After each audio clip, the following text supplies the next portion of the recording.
देगलूर तालुक्यातील सर्व शेतकरी बांधवांना माझा मानाचा नमस्कार। मित्रांनो, प्रत्येक गावात एक शेतकरी म्हणजेच की ई पीक पाहणी करण्यासाठी एक प्रतिनिधी नेमणूक केलेला आहे।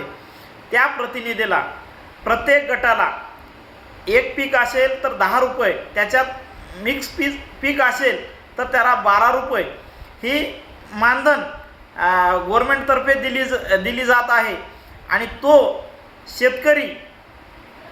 शेतकऱ्याकडून कसल्याही प्रकारची गटाला 50 रुपये किंवा 100 रुपये मागत असल्यास आकाश कोकणी यांना संपर्क साधा किंवा तलाठी यांना संपर्क साधा किंवा तहसीलदार यांना संपर्क साधा।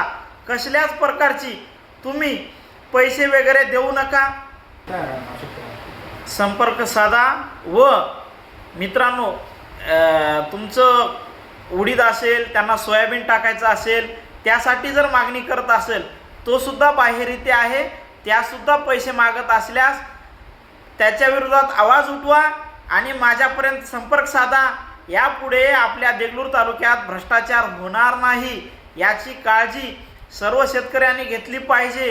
आणि बऱ्याच प्रमाणात तलाट्यांनी सुद्धा त्यांच्याशी हात मिळवणूक केलेली आहे आणि जो पैसे शेतकऱ्याकडून त्यांना अवैध घेत आहे ते सुद्धा पैसे तलाट्यांना काही प्रमाणात देत आहे। असे न होता सर्व शेतकऱ्यांसाठी फ्री सुविधा आहे।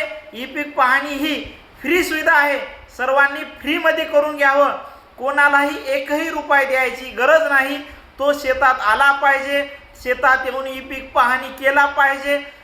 ई पीक पाहणी करणार त्याने जे नेमणूक केलेली आहे ई पीक पाहणीसाठी, त्यांचं हे म्हणणं आहे की आम्हाला परतळ खात नाही। तुम्हाला जर परतळ खात नसेल तर तुम्ही ते पद सोडून टाका, त्यांनी आणखीन नेमणूक करतील, काही हरकत नाही।